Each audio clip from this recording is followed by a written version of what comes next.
I'm CommanderNici, and this is your favorite podcast on gaming. At least, I hope so.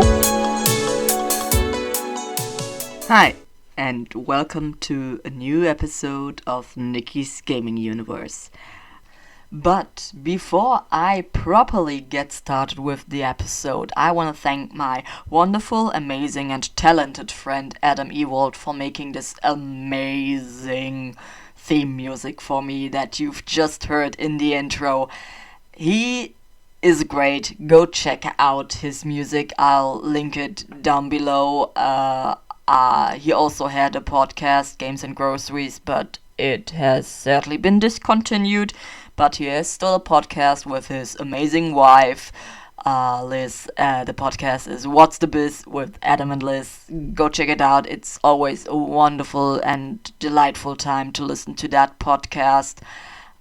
So be sure to check that out and give the guy some support. He really deserves it. It's so great, especially his new EP, Fueled by Friendship, is so amazing. So give it a listen. I'll also link it in the show notes. But now into the episode. Coincidentally, my podcast and Pride Month started around the same time, and I, as a lesbian gamer, I'm not going to let that pun die ever. Never ever. And I do have obviously have some things to say on that topic. Representation, that is. And some might go and say, but Nikki, don't you think you're going to alienate some potential listeners with that gay shit?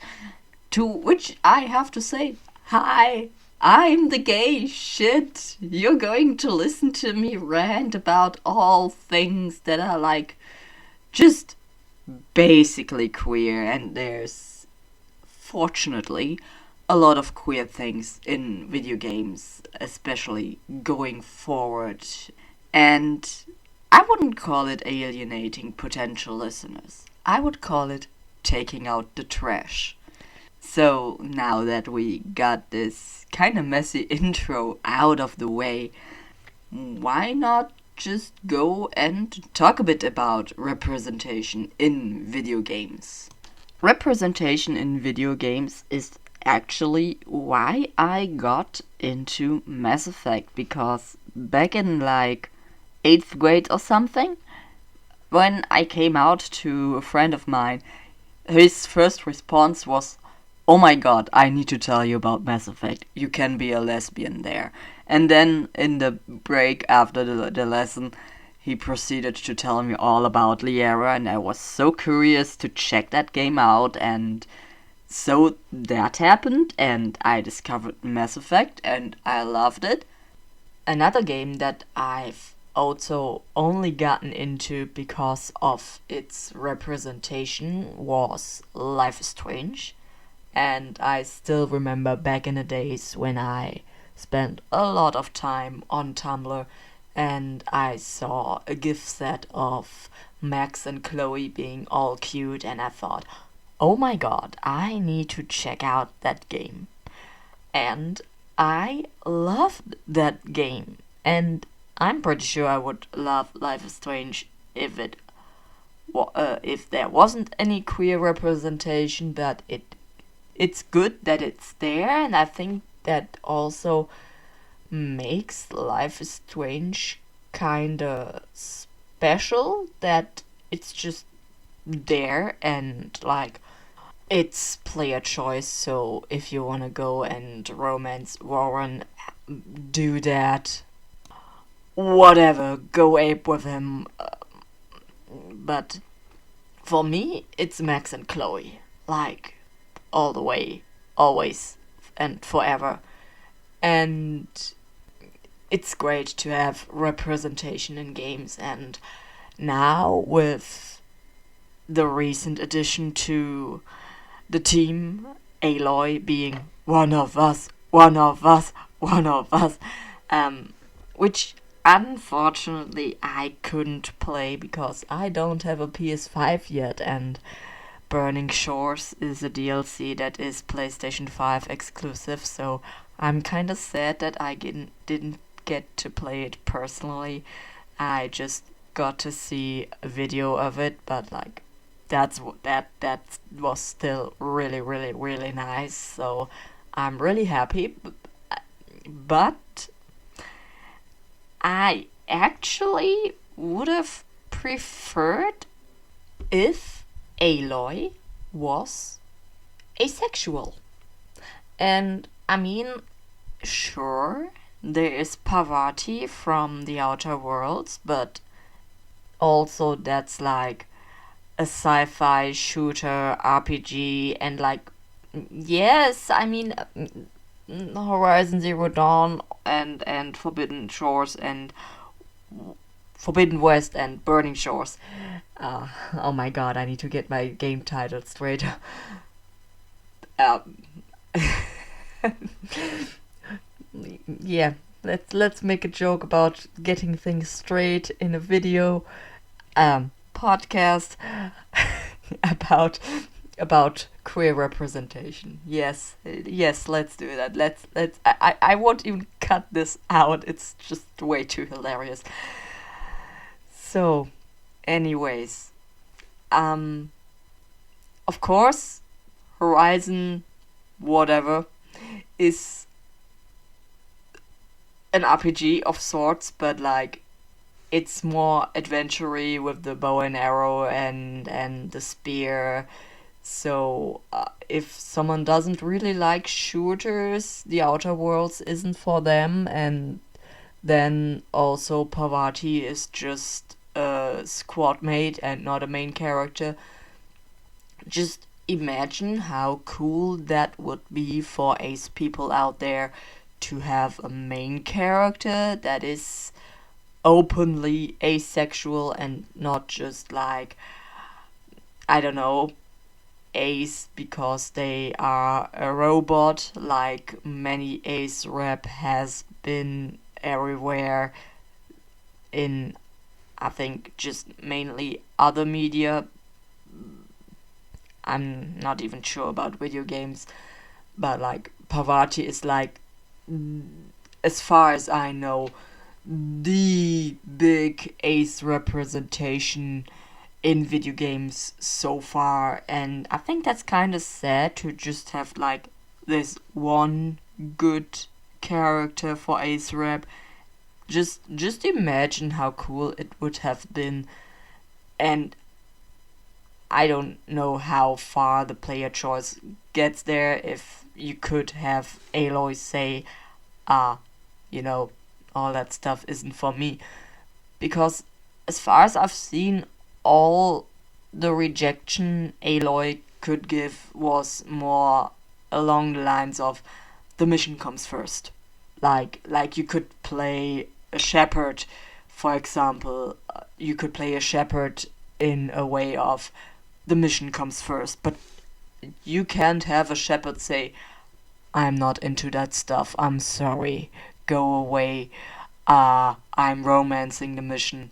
Which would still be the mission comes first, but it would be like, no romance for me. And that's also a problem, that like the romance paths in Mass Effect, for example, are also like so sexual, so you have to have romantic and sexual attraction, which is a problem because asexual and aromantic don't go like hand in hand. Like people could still feel romantic attraction, like for example Parvati does in the Outer Worlds, and like you help her get on a date and stuff and romance someone from a space station, and I think that's cool. And she even like has dialogue about how in previous relationships her asexuality gave her problems because people wanted more and she didn't want that because she isn't into that kind of stuff. Of course she likes romance, but she doesn't like the other stuff. And yeah, so like there's that queer representation, and there's in Mass Effect 3, yes, I'm going to talk about Mass Effect again. There's like the whole thing with Caden becoming a romance option for male shepherd in the third game, and I've seen people low-key complain that it wasn't changed to be so a male shepherd could romance Caden from game 1 on, but also, have you all considered that people just figure out their sexuality later in life? So I think it's pretty cool to have Caden only be romanceable as a male chap in the later games. So I think that's kind of cool, and that's neat. Also, like the exclusive gay and lesbian romances that you can have as Shepard in the later games, which is sad because I would have loved to romance Samantha so much earlier, because that would be my number one choice throughout the whole trilogy. Samantha all the way. I just love that character so much. But this is this is not about romance options. I want to do an extra episode just on that. Just as a little teaser. I mean, I'm going to do extra episodes on so many games and so many topics, and this one is obviously, as the title and my introduction and everything said, about representation. And another thing on the topic is I just want to briefly get into Skyrim and Fallout 4, because I think it's cool that you have like the options for those romances, but I feel like they're just like also kinda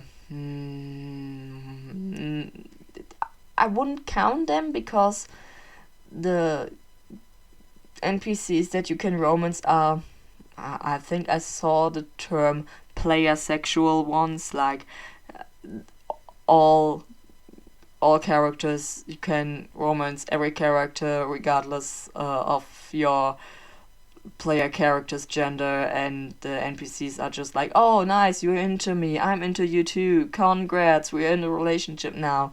And I think in Skyrim and Fallout 4 that really doesn't count, in my opinion, as representation. I mean, it's great that you have the option and you can have a female dragonborn or female soul survivor and romance some female side character or squad mate or whatever, companion, whatever, depending on the game the term would be. But it's just like, and then it's just like a few lines of dialogue being like, oh, it's so great to go adventuring with you, honey. Oh, my dear spouse, I made some money in the shop. Here, have your pay, and here, have your warm meal. See you later. Go out adventuring. Bye bye. And like that doesn't feel as good as, for example, a Mass Effect romance feels, or as a romance option in a Life is Strange game feels. It's just like, it's there, and I think it's neat that there is the possibility, but it also feels kinda empty in games like Fallout 4 and Skyrim if romance options are like that. Like, I wouldn't even really consider them romance options just because they feel so empty to me. Anyways, Kate and Piper are my favorite in Fallout 4, just to leave that here. And then there's the trans representation, and I just want to briefly mention it because it's not really my topic to talk about. If you want to hear opinions about trans representation, go listen to trans creators. I think their opinion on things like that are so much more important and should be listened to so much more. I just want to briefly mention Tell Me Why, because I think it was cool. I mean, the things that I've seen, because I couldn't play it because it's an Xbox exclusive, so that's kind of sad. But another thing that is really cool that I could play and I think is neat, sadly don't remember trans opinions on that character, but Lev from The Last of Us 2 is there, and I just want to talk about The Last of Us 2 a bit more, because I think it's really cool to have Ellie be the main character, and that she's a lesbian, and so openly and loudly that the relationship with her and Dinah is so present in the game. And I mean, in the first game you could ignore the fact that Ellie already had a crush on Riley in the DLC and stuff, and that was a whole thing. If you were conservative enough to be no, Ellie isn't gay, you could ignore that. You could just not play the DLC. But now, in the new game, in The Last of Us 2, Ellie is a lesbian. There's not even when she has that talk with Joel in the old winter holiday thing, and he's yo, hey, what about that dude? And she's no, not that dude. And I think it's just really neat to have representation like that a main character is scripted gay, or a lesbian in that case. And the most hilarious thing about Ellie being a lesbian that I've seen, or I mean, I've just heard about it, but it's just really hilarious that some boomer Karens were oh no, the gays, I can't show this game to my kids. Excuse me, madam, but The Last of Us 2 is definitely not a game for kids. If two women who are in love and care deeply for each other share a kiss, is your biggest problem about The Last of Us 2? Oh boy, let me tell you about the golf club and a pipe in the basement of a hospital. Oh, and how about killing pregnant women and so much more. If two people who love each other share a kiss is your problem with The Last of Us 2, you have some pretty wild, weird morals. That's just really, really, really wild. And the funniest thing is when people go about representation in video games and argue super against it, and they say, keep your politics out of my game. First of all, it's not your game, you didn't make it. And second of all, most games that people complain about keeping the queer stuff, the politics out of the game, those games are political as fuck. Mass Effect, political as fuck. All you do is play politics. Like that reporter people like to punch so much in that game. even accuses you of, oh, why don't you go out and help people and you play politics instead? Yeah, but like, Shepard does need to play politics to get the help of all the other alien races and stuff. Like, Mass Effect is so political. It's war and conflict and getting a say in alien government. Like, that's political. Having queer representation in that game is just like, that's that. If that's suddenly political to you, I don't know what game you've been playing, but so many games where people complain about keep your politics out of the game when it comes to like, oh, but it's queer representation that's supposed to stay out. But like, then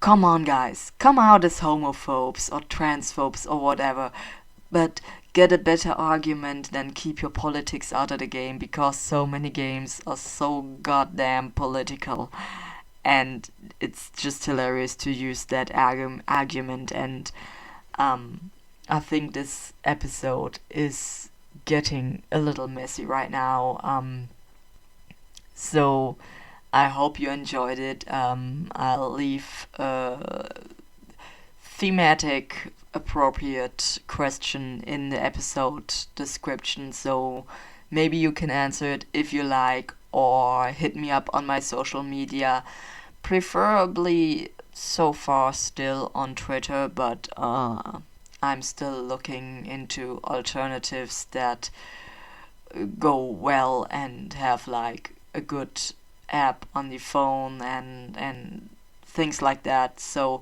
you can find me on social media at CommanderNici on Instagram and Twitter. Also, my YouTube channel has the same name.